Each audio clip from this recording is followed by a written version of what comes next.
प्रिय स्टूडेंट नमस्कार। 8th class का चैप्टर लेकर आए हैं प्रश्नावली 4। लिख सकते हैं प्रश्नावली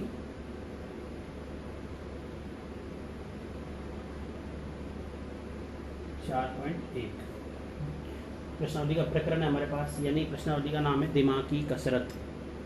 दिमाग से कसरत करना, दिमाग को लगाना। देखिए, इसमें एक तो मेन रूप से तो एक भाजकता के नियम बहुत ज़रूरी आवश्यकता है। भाजकता के नियमों की बहुत आवश्यकता पड़ने वाली है प्रश्नावली में। दूसरा, कई दिमागों की कसरत भी करनी है कहीं कहीं। देखिए, जैसे मैं आपको बता देता हूँ कि प्रश्नावली 4.1 स्टार्ट करेंगे क्वेश्चन नंबर 1। क्वेश्चन नंबर से ध्यान से देखेंगे हम, क्वेश्चन से ही पता लगेगा कि दिमाग की कसरत कैसे करनी है। प्रश्न नंबर 1 बोर्ड पर लिखा हुआ देखेंगे एक बार कि यदि 3 अंकों की संख्या हमारे पास 2, 4x यानी 2, 4x, ये 3 अंकों की संख्या है जिसके 3 अंक ये हैं 2, 4 और x। ये 3 अंकों की संख्या 9 से विभाजित होती है, यानी इसमें 9 का पूरा पूरा भाग चला जाता है। विभाजित होती है तो x का मान ज्ञात करो। तो इस x की स्थान पर क्या आएगा, x का मान क्या हो सकता है। जहां इसने एक शब्द लिखा है, जहां x एक अंक है, x का एक ही अंक होना चाहिए, x के स्थान पर 2 अंक नहीं होने चाहिए। तो देखिए, पहले क्वेश्चन समझोगे आप। 9 से विभाजित संख्या कितने से विभाजित हो रही है? 9 से। इसका मतलब 9 की भाजकता का नियम की आवश्यकता पड़ेगी। 9 की भाजकता का नियम क्या है हमारे पास? किसी संख्या के अंकों के योग में अगर 9 का भाग चला जाए तो मूल संख्या में भी 9 का भाग चला जाता है। दूसरे प्रकार से समझेंगे, अगर मूल संख्या के अंकों के योग में योग करने पर अगर 9 से विभाजित हो जाती है वो संख्या, जो योग आया वो 9 से विभाजित हो जाता है, तो निश्चित रूप से वो पूरी संख्या 9 से विभाजित हो जाएगी। देखिए, 9 की भाजकता का नियम क्या लिखेंगे? 9 की भाजकता नियम, ये हम पूर्व क्लासों में पढ़ के आए हैं, छोटी क्लासों में पढ़ के आए हैं। उसको हम संख्या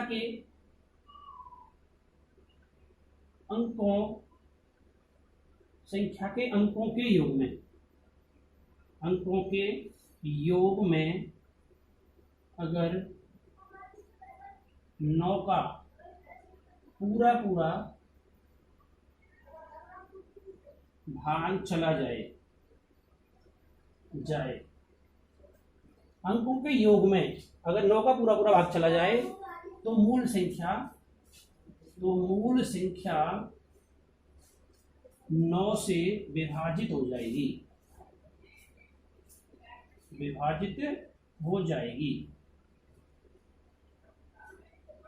इससे हमें पता लग जाता है। तो मूल संख्या क्या है हमारे पास? 2, 4x, ये संख्या है हमारे पास। इनके अंकों का योग करने पर, अंकों का योग करेंगे, ध्यान रखना, अंकों का योग करेंगे, क्या जाएगा? 2 + 4 + x बराबर क्या आ गया? 4 और 2 6, 6x, 6 + x। इनका योग आ गया 6 + x, क्योंकि x को नहीं जोड़ सकते हम यहाँ पे।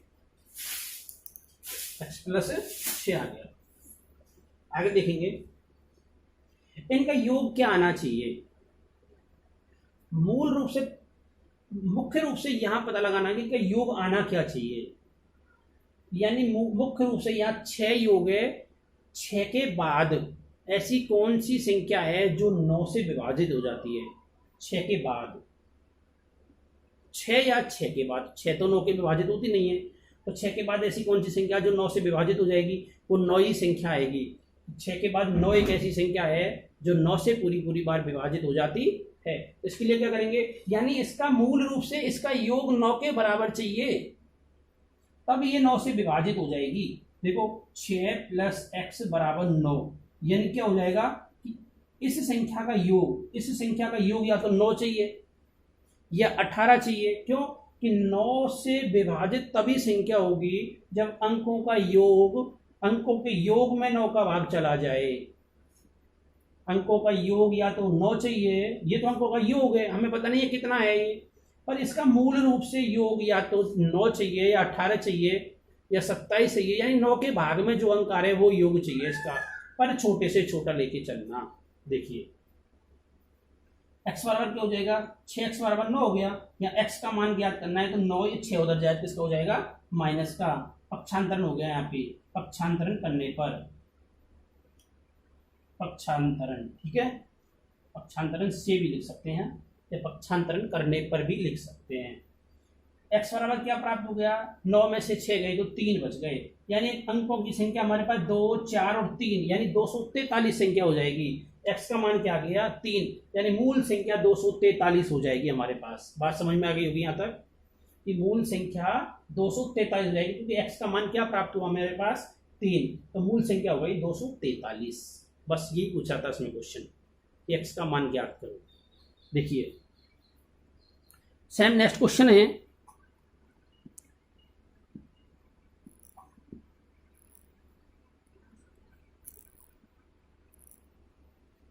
Next question, question number 2। देखिए क्वेश्चन नंबर 2 में क्या कह रहा है, सेम क्वेश्चन है, पहले क्वेश्चन की तरह ही है। देखिए यदि 3 अंकों की संख्या है हमारे पास, उसके अंक है हमारे पास 8, 9 और y, 8, 9 और y, ये 3 अंकों की संख्या है, ये 9 से विभाजित हो जाती है, 9 का पूरा पूरा भाग चला जाता है इसमें, तो हमको पता लग गया इसके अंकों का योग या तो 9 हो गया, 18 हो गया, 27 हो गया, आगे भी 9 के पहाड़े में जो भी अंक आते हैं होगा, 9 से विभाजित होता है। तो बाई के क्या क्या मान हो सकते हैं, बाई के मान क्या क्या हो सकते हैं, तो भाजकता के नियम बहुत जरूरी है इनके लिए, लेकिन भाजकता के नियम मैंने पढ़ाया नहीं क्योंकि मैं साथ साथ बता रहा हूँ। मैं अभी 9 के भाजकता की आवश्यकता पड़ेगी मैंने आपको बता दिया, 2 के की आवश्यकता पड़ेगी मैं बता दूंगा, 3 के की आवश्यकता पड़ेगी मैं बता दूंगा, जिसकी आवश्यकता पड़ेगी मैं बताता जाऊँगा, क्योंकि वो छोटी क्लासों का चैप्टर है, आप पढ़ के आएंगे उसको में। 3 अंकों की संख्या के अंकों का योग करने पर क्या लिखना है यहाँ पे, हल, अंकों का योग करने पर, अंकों का योग क्या हो जाएगा, अंकों का योग 8 + 9 + y, ठीक है, ये अंकों का योग हो गया। वास्तव में अंकों का योग तो ये हो गया 17 + y, ये वास्तविक योग हो गया कि वास्तव में इसका योग ये है, मूल योग ये है, पर वास्तविक योग क्या होना चाहिए इसका, कि इसका अंकों का योग क्या होना चाहिए कि जिस अंक में 9 का भाग चला जाए, 9 का भाग तो 9 में भी चला जाता है, पर इसका योग 9 नहीं मानना। यहां क्या है 17 या 17 से आगे कोई संख्या जिसमें 9 का भाग चला जाए, हर बार ध्यान रखना है इस बात को, 17 या 17 से आगे कोई भी अंक जिसमें 9 का भाग चला जाए, 17 में 9 का भाग नहीं जाता तो 17 के बाद में ऐसी अंक कौन की संख्या आने वाली है जो 9 से विभाजित हो जाती है या 9 का भाग चला जाता है, तो वो संख्या है 17 के बाद 18। इसका मतलब इसका योग क्या मान लें हम 18, ठीक है। y का मान याद करेंगे तो क्या करना, y बराबर 17 प्लस का उधर जाएगा तो माइनस का हो जाएगा, ये पक्षांतरण हो गया, y बराबर क्या आ गया हमारे पास 1, तो y का मान 1 रख दें हम तो ये संख्या 9 से विभाजित हो जाती है, संख्या क्या बन जाएगी 8, 9 और 1, यानी 891 संख्या बन जाएगी। 891 9 से पूर्ण रूप से विभाजित है, चेक कर सकते हैं हम, भाग दे करके पता लगा सकते हैं हम। बात समझ में आ गई, क्या क्या मान हो सकते हैं, उसने क्या क्या क्या मान हो सकते हैं, इसके अलावा भी कोई मान हो सकता है क्या, देख लो चेक कर लो। 17 + y बराबर 18 के बाद ऐसी कौन सी संख्या आती है, 18 के बाद ऐसी कौन सी संख्या आती है जो 9 से विभाजित हो जाती है। 18 ले लिया हमने, 18 के बाद 27, तो इसका योग क्या लेना हमको 27। फिर देखना y बराबर 27 - 17, तो y बराबर क्या आ गया 10।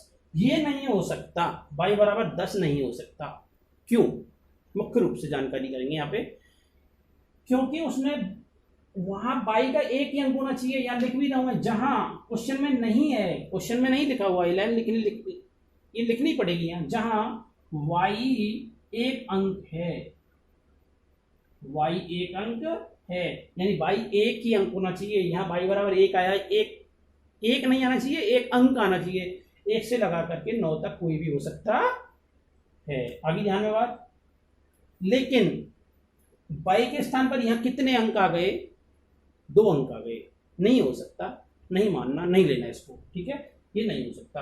तो y के क्या क्या मान हो सकते हैं, लिखना y बराबर 1 हो सकता है और अन्य कोई मान नहीं हो सकता, ठीक है। आंसर बात समझ में आ गई होगी आराम से।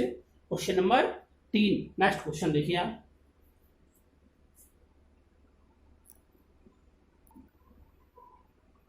देखिए next question, question number 3, same question है, एक शब्द बदला है, बस एक शब्द चेंज किया है।